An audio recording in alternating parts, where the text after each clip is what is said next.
Hey everyone, welcome back to Car Flash at the garage, where badge hype gets tossed in the glove box, spec sheet worship gets left at the dealership, and what we're left with is raw, unfiltered, seat of the pants driving truth. If you're new here, welcome to the only corner of the internet where we care less about lap times and more about how a car makes you feel. And today, we've got a legend reborn, a car that's been whispered about for years, dissected in forums, teased at auto shows, and now it's finally here at the 2026 Nissan GT-R R36. Exterior: let's not pretend this is just another sports car. This is the spiritual successor to a machine that punched above its weight for over a decade. And while the R35 stuck around for what felt like forever, Nissan has finally pressed the reset button and brought us something that feels both futuristic and true to its roots. Now, walking up to the new GT-R, it doesn't scream in your face but stared long enough,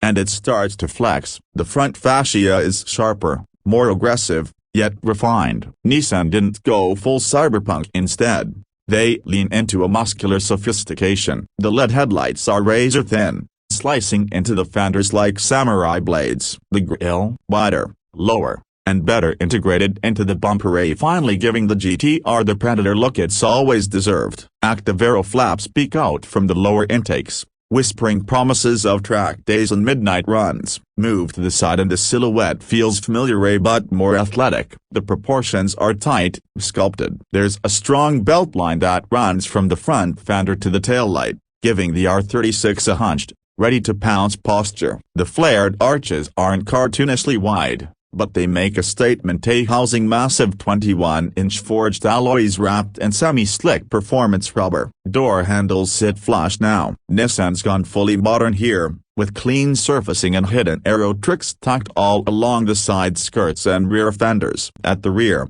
things get properly emotional. Yes, the quad-circle taillights remain dry if they didn't have, but they've been updated with a 3D LED signature that gives off serious Iron Man vibes. There's a massive rear diffuser now, completely functional, housing quad titanium exhausts that sing a thunderous, turbocharged war cry. The rear wing is active too, adjusting downforce dynamically depending on speed, cornering load, and yes, even braking. Nissan didn't just evolve the GT-R visually, they engineered every line to be functional. Interior: now crack the door and step inside. Welcome to the new generation. The R36 stitches the dated dashboard of the old model and gives us a proper driver-focused cockpit. But this isn't just screens and touchpads. Nissan's gone tactile. You still get physical switches for the important stuff: drive mode selectors, VEC, and that all-important traction control toggle. The materials? Way upmarket now. Alcantara,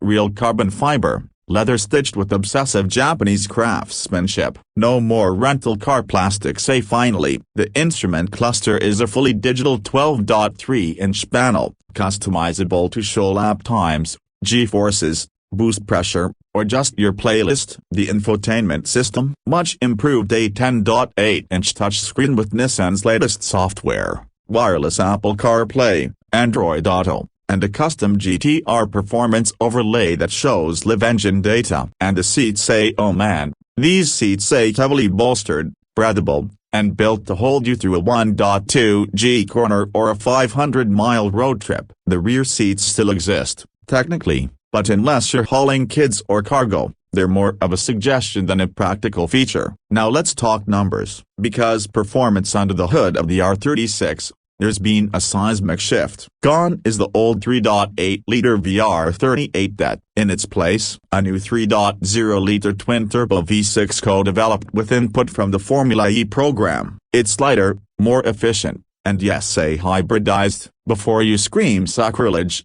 hear this. The R36 still puts out a jaw-dropping 680 horsepower, and the electric assistance doesn't make it soft, it makes it viciously fast. 0-60? Try 2.4 seconds. Top speed, 205 miles per hour. The new powertrain delivers instant to work off the line, but more importantly, it adds torque fill through the rev range, eliminating lag and making gear changes snappier. The dual-clutch transmission is all new, a 7-speed lightning bolt that bangs through ratios with the violence of a downed power line. And yes, it's still all-wheel drive, with the torque vectoring that now uses predictive AI to anticipate grip loss before it happens. Welcome to 2026, but the real magic is how it drives. Nissan could have gone soft and made the R36 more GT than R.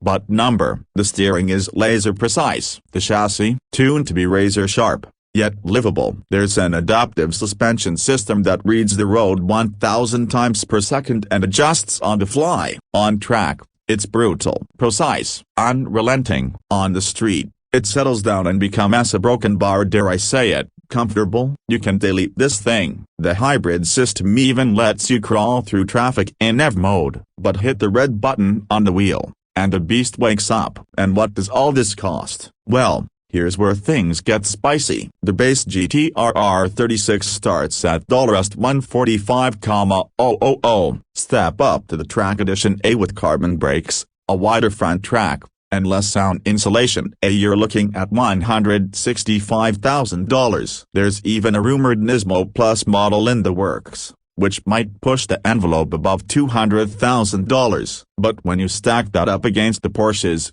the McLarens, even the new Corvette ZR1, the GT-R still undercuts them in raw value, and over-delivers in character. Is it perfect? Of course not. Some purists will miss the old-school, angry mechanical brutality of the R35. Others might find the hybrid integration a bit too clean, too surgical. And yeah, the rear seats are still a joke. But Nissan didn't build the R36 for everyone. They built it for the driver who remembers what it felt like to gap supercars in a Japanese coupe with Godzilla DNA. So where does this leave us? The 2026 GT-R R36 is a love letter to the enthusiast, one written in turbo boost and tire smoke. It's the rare evolution that doesn't dilute the formula, but refines it. This isn't a reboot, it's a resurrection, a proper passing of the torch. The R35 walked so the R36 could fly. Thanks for riding with us on this one. If you enjoyed the review, smash that like button like you're slamming into launch control.